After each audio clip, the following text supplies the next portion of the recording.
অরুণের প্রস্তাব আমাদের জীবনে একটা নতুন দিগন্ত খুলে দিয়েছে।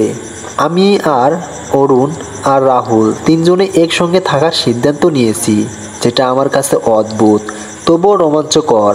আমার শরীরে একটা অজানা উত্তেজনা কাজ করছে যে আমি একটা নিষিদ্ধ পথে হাঁটছি, যেখানে ভালোবাসা আর আকাঙ্ক্ষায় এক অদ্ভুত মিশ্রণে জড়িয়ে আছে। আমি জানি এই সম্পর্ক সহজ হবে না, কিন্তু আমার হৃদয় আর শরীর এই নতুন সম্ভাবনার জন্য ছটফট করছে। সেদিন সন্ধ্যায় আকাশ কালো মেঘে ঢেকে গিয়েছিল। বাহিরে বাতাসে একটা স্যাঁতসেঁতে গন্ধ, যেন বৃষ্টি আসার আগ প্রস্তুতি। আমি লিভিং রুমে বসে একটা পুরনো বইয়ের পাতা উল্টাচ্ছিলাম, কিন্তু আমার চোখ শব্দের উপর থেকে সরে যাচ্ছিল। জানালার বাহিরে গাছের পাতাগুলো বাতাসে কাঁপছিল, আর মাঝে মাঝে দূরে বিদ্যুতের ঝলক দেখা যাচ্ছিল। আমার মন অস্থির। অরুণ সোফায় বসে একটা খবরের কাগজের পাতা উল্টাচ্ছিল, তার কপালে হালকা বাস। রাহুল টিভিতে একটা রোমান্টিক সিনেমা দেখছিল, তার চোখ মাঝে মাঝে আমার দিকে চলে আসছিল। আমরা তিনজনই যেন একটা অদৃশ্য উত্তেজনার ঝালে আটকে ছিলাম। হঠাৎ একটা মেঘের গর্জন আর বৃষ্টি নেমে এলো। প্রথমে হালকা ঝিরঝির, তারপর তুমুল। জানালার কাছে বৃষ্টির ফোঁটাগুলো ছুটে পড়ছিল, যেন কেউ হাজার হাজার মুক্ত ছড়িয়ে দিচ্ছে। আমি উঠে জানালার কাছে গেলাম। বাহিরে গাঢ় অন্ধকার, শুধু রাস্তার ল্যাম্পপোস্টের হলুদ আলোয় বৃষ্টির রেখাগুলো ঝকঝক করছিল। আমি হাত বাড়িয়ে কাছে স্পর্শ করলাম। ঠান্ডা স্যাঁতসেঁতে। আমার শরীরে একটা শিহরণ বয়ে গেল। বৃষ্টির এই তীব্রতা যেন আমার মনের অস্থিরতা প্রতিচ্ছবি। রাতের খাবারের সময় আমরা তিনজন ডাইনিং টেবিলে বসলাম। আমি রান্না করছিলাম মশলাদার চিকেন কারি, তাজা ধানে বাতাস দিয়ে সাজানো ডাল আর নরম ফুলকুচি খাবারের গন্ধে ভরে গিয়েছিল। অরুণ হেসে বলল, রিয়া, তোমার হাতের রান্না সবসময় আমাকে মুগ্ধ করে। রাহুলও মাথা নাড়ালো, তার চোখে একটা দুষ্ট হাসি। বৌদি, তুমি এমন রান্না করতে থাকো, আমি আর কোথাও যাব না। আমরা হাসলাম, কিন্তু আমাদের হাসির পিছনে একটা অস্বস্তি ছিল। আমরা তিনজনেই জানি আমাদের সম্পর্ক এখন একটা নতুন পথে। খাওয়ার সময় আমরা হালকা কথা বললাম। অরুণ তার অফিসের গল্প করলো, রাহুল একটা নতুন সিনেমার কথা বলল, কিন্তু আমার মন অন্য কোথাও। আমি তাদের দুজনের দিকে তাকাচ্ছিলাম। অরুণে গভীর চোখ, রাহুলের তীব্র হাসি। আমার শরীরে একটা অদ্ভুত তাপ জমছিল। খাওয়া শেষে অরুণ আমার দিকে তাকিয়ে বলল, রিয়া, আজ রাতটা আমরা একসঙ্গে কাটাতে পারি। বৃষ্টির এই রাতে কিছু বিশেষ হওয়া উচিত, তাই না? তার গলায় একটা ইঙ্গিত, তার চোখে একটা জ্বলন্ত আকাঙ্ক্ষা। আমার শরীরে একটা বিদ্যুৎ খেয়ে গেল। আমি রাহুলের দিকে তাকালাম। সে চুপ, কিন্তু তার চোখে একটা ক্ষুধা।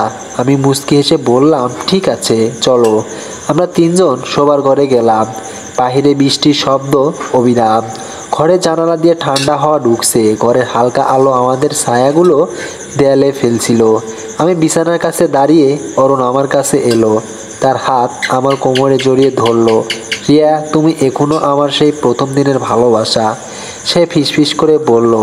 তার ঠোঁট আমার ঠোঁটে ছুঁয়ে গেল। একটা গভীর ক্ষুধার্ত চুম্বনে আমি তার চুমুতে ডুবে গেলাম। আমার হাত তার চুলের বিলি কেটে দিল। রাহুল আমাদের পাশে দাঁড়িয়ে। আমি তার দিকে তাকালাম। আমার চোখে একটা নিষিদ্ধ আমন্ত্রণ। অরুণ হেসে বলল, রাহুল, তুইও আয়। আজ আমরা তিনজনই এক। রাহুলের চোখে একটা ঝড় উঠল। সে ধীরে ধীরে আমার কাছে এলো। তার হাত পিঠে স্পর্শ করলো। আমার শরীরে দুজনের স্পর্শে একটা তীব্র আগুন জ্বলে উঠল। অরুণ আমার পাতলা নাইটি ফিতা খুলে ফেললো। নাইটিটা মেঝেতে পড়ে গেল। আমি তাদের সামনে সম্পূর্ণ উলঙ্গ। আমার বেস্ট বৃষ্টির ঠান্ডা হওয়ায় শক্ত হয়ে উঠছিল। রাহুল আমার একটা স্তনে হাত রাখলো, তারপর গরম জিভ অরুণ আমার গলায় চুমু খাচ্ছিল। তার দাঁত আমার ত্বকে হালকা কামড় বসাচ্ছিল। আমার শরীরে তাদের দুজনই স্পর্শ পুড়ে যাচ্ছিল। অরুণ আমাকে বিছানায় শুয়ে দিল।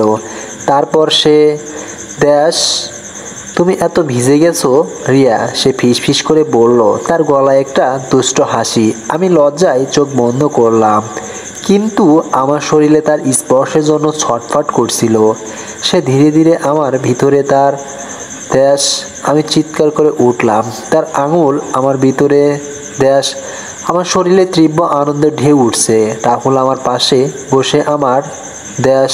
তার দাঁত আমার দেশ। আমার শরীরে একটা মিষ্টি ব্যথা ছড়িয়ে পড়ছে। আমি তার চুলে হাত বুলিয়ে তাকে আরও কাছে টেনে নিলাম। রাহুল আরও জোরে। আমি ফিসফিস করে বললাম। সে আমার কথায় আরও উত্তেজিত হয়ে উঠল। তার জিভ আমার স্তনের চারপাশে তীব্রভাবে ঘোরাতে লাগলো। আমার শরীরে দুজনের স্পর্শে আমি পাগল হয়ে যাচ্ছিলাম। বাহিরে বৃষ্টির শব্দ তীব্র হয়ে উঠল। মেঘের গর্জন আমাদের উত্তেজনার সঙ্গে মিশে গেল। আমার শরীরে একটা তীব্র উত্তেজনা জমে উঠেছিল। অরুণ আর রাহুল দুজনেই আমার সঙ্গে একসঙ্গে তাল মিলিয়ে নড়ছিল। আমি তাদের নাম ধরে চিৎকার করছিলাম। অবশেষে আমরা তিনজনেই একসঙ্গে চরম সুখে পৌঁছে গেলাম। আমার শরীর কাঁপছিল। আমি তাদের মাঝে শুয়ে পড়লাম। তাদের গরম শরীর আমার শরীরে লেপ্টে রইল। সকালে ঘুম ভাঙলো। বাহিরে বৃষ্টি থেমে গেছে, কিন্তু আকাশে কোনো মেঘলা। সূর্যের হালকা আলো মেঘের ফাঁক দিয়ে ঘরে ঢুকছে। আমি অরুণ আর রাহুলের মাঝে শুয়ে আছি। তাদের নিঃশ্বাস আমার শরীরে লাগছে।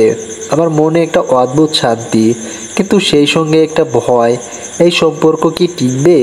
আমরা কি তিনজন সত্যি একসঙ্গে থাকতে পারবো? আমি তাদের দিকে তাকালাম। অরুণের শান্ত মুখ, রাহুলের উস্কো খুস্কো চুল। আমার ঠোঁটে একটা হাসি ফুটে উঠল।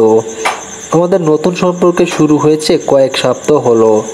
অরুণ, রাহুল আর আমি তিনজনেই এক অদ্ভুত তবুও তীব্র আনন্দের জালে আটকে গেছি।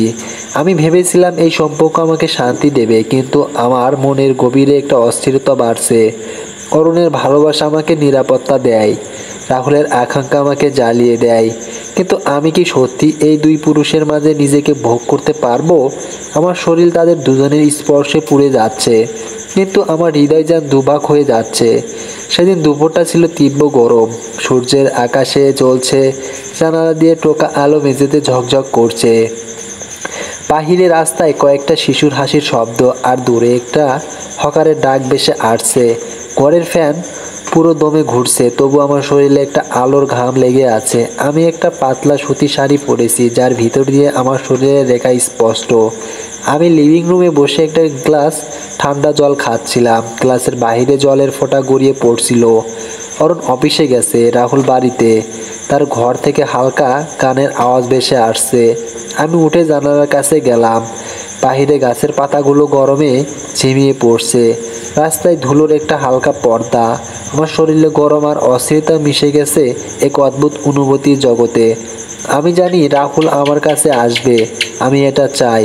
তবু আমার মনে অরুণের ছায়া। হঠাৎ আমার পিছনে একটা শব্দ। আমি ফিরে তাকালাম। রাহুল দাঁড়িয়ে, তার পরনে একটা ঢিলে ঢালা টি শার্ট আর শর্ট, তার কপালে ঘামের ফোঁটা, তার চোখে সেই পরিচিত ক্ষুধা যা আমার শরীরে আগুন জ্বালায়।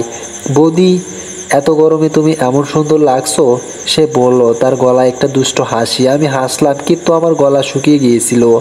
চুপ করো রাহুল, অরুণ বাড়ি নেই, তাই বলে তুমি এমন কথা বলবি? আমি বললাম, কিন্তু আমার চোখে তার দিকে একটা আমন্ত্রণ ছিল।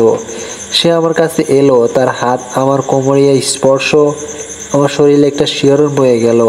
বৌদি, আমি তোমাকে ছাড়া থাকতে পারবো না, সে ফিসফিস করে বলল। তার ঠোঁট আমার গলায় শুয়ে গেল। আমার শরীরে একটা গরম তরঙ্গ ছড়িয়ে পড়লো।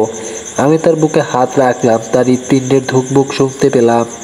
সে আমার শাড়ির আঁচল টেনে নামিয়ে দিল। সে আমার ব্লাউজের হুক খুলে দিল। আমার